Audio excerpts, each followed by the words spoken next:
कि आप कोई फसल के अच्छे उत्पादन लेना चाहते हैं तो आप कम से कम केमिकल फर्टिलाइजर का प्रयोग कीजिए। ज़्यादातर आप नाटिव खाद का प्रयोग कीजिए या गोबर की खाद का प्रयोग कीजिए। नमस्कार किसान भाइयों, मैं दीपेंद्र कुमार जिला सुल्तानपुर से आपके अपने YouTube channel farmer the journalist में स्वागत करता हूं। किसान भाइयों, हम बात कर रहे हैं आज नाटिव विधि से आप खाद को कैसे तैयार करें जिससे कि जो हमारे केमिकल फर्टिलाइजर की उपयोगिता कम हो। किसान भाइयों, नाटिव खाद बनाने की यह एक विधि है जो महाराष्ट्र से इसका ओरिजिन है। महाराष्ट्र से ये विधि आई थी और इस विधि में हम क्या करते हैं, एक हाउस बनाते हैं। देख सकते हैं, एक हाउस बनाते हैं। हाउस अपने अनुसार बनवा सकते हैं और ये हाउस जमीन के ऊपर बनवाया जाता है। बनवाते समय क्या ध्यान देना है कि इसमें जगह जगह से होल कर देना है जिससे कि जो हम बनाते समय हमको हमारी गैस बने तो वो निकल जाए। हम नाटिव विधि से खाद बनाने में किस किस का प्रयोग कर सकते हैं हम आज इसको बताते हैं। इसमें हम जो हमारे फसल के अवशेष होते हैं, अवशेषों को उपयोग करेंगे और जो हमारे घर पे तमाम प्रकार की सब्जियां आती हैं, सब्जियों के छिलके निकलते हैं, हम उसका भी प्रयोग करेंगे। ज़्यादातर क्या करते हैं किसान भाइयों, जो सब्जियों के अवशेष निकलते हैं वो किसी न किसी गड्ढे में फेंक देते हैं तो हमारी बेकार चली जाती हैं। जो हमारी सब्जियों के अवशेष हैं उनका उपयोग हम सही तरीके से करें और उसको हम एक गड्ढे में डाल के उसको खाद के रूप में बना दें जो हमारी फसल के लिए अच्छा उपयोगी हो।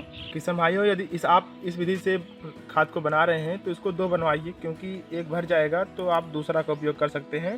जैसा कि देख पा रहे हैं कि ये बनवाया गया है और एक इधर बनवाया गया है और इधर देख सकते हैं इसमें खाद को तैयार हो चुका है और उधर वाले में खाद बनाया जा रहा है। तो किसान भाइयों, इसमें क्या करते हैं, हमारे जो फसल अवशेष होते हैं उसको हम डालकर जब तक ये भर नहीं जाएगा गड्ढा तब तक हम उसमें भरते रहते हैं और भरने के बाद जब ये पूरी तरीके से भर जाए तब उसके ऊपर से हम देख सकते हैं उसके ऊपर हम मिट्टी से इसको ढक देंगे और ढकने के लगभग 2 से 3 महीने बाद ये पूरी तरीके से सड़ जाएगा और सड़ने के बाद हमारी ये खाद तैयार हो जाएगी। तो किसान भाइयों, आप देख सकते हैं कि इसमें देख सकते हैं कि फसल के जितने अवशेष हैं सब डाल दिया गया है। अभी ये पूरी तरीके से गड्ढा भरा नहीं है और ये पूरी तरीके से भर जाएगा तो इसको हम मिट्टी से ढक देंगे। किसान भाइयों, ढकने के बाद ये हमारी नाटिव खाद तैयार हो जाएगी। तो किसान भाइयों, आप देख रहे हैं जो हमारी ये गड्ढे की खाद है वो तैयार हो चुकी है। हम आपको दिखाते हैं कि गड्ढे की खाद जो है, नाटिव खाद कितने अच्छे से तैयार हुई है। आप देख सकते हैं कितने अच्छे से इसमें हमारे न्यूट्रिएंट उपलब्ध हैं और ये सड़कर अच्छी तरीके से तैयार हो गई है। आप देख सकते हैं कि जब ये खाद हमारी पूरी काली हो जाए और अच्छी तरीके से भुरभुरी हो जाए तो आप देख सकते हैं कि हमारी खाद तैयार हो जाती है, नाटिव खाद तैयार हो जाती है। अब हम बताते हैं कि इसका उपयोग हम कब करते हैं अपने खेत में और इसके उपयोग करने से हमारे क्या फ़ायदे होते हैं।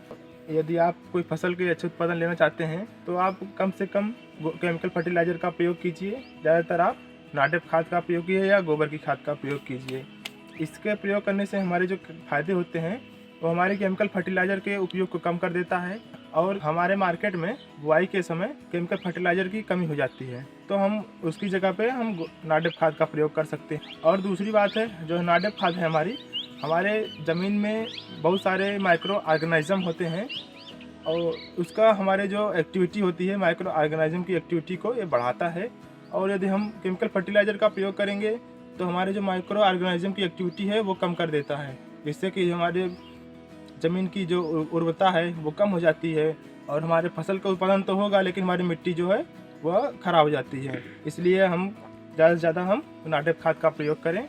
और दूसरी क्या बात है, जो हमारे फसल अवशेष हैं उसका सही तरीके से उपयोग हो जाता है हमारे नाटिव खाद बनाने में। किसान भाइयों, इसको बनाने में कोई खर्च नहीं लगता है।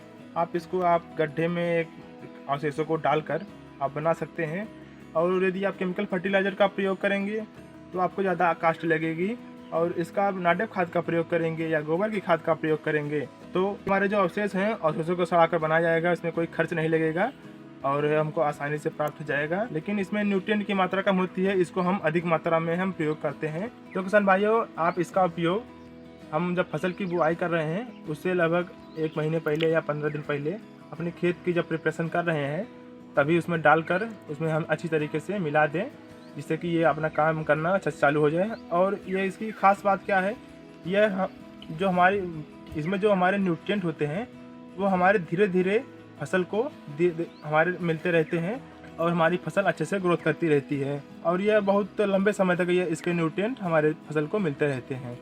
तो किसान भाइयों, आप नाटिव खाद का प्रयोग करके अच्छा उत्पादन लेना चाहते हैं तो आप इस विधि को खास को बनाकर अपने खेत में अप्लाई कर सकते हैं।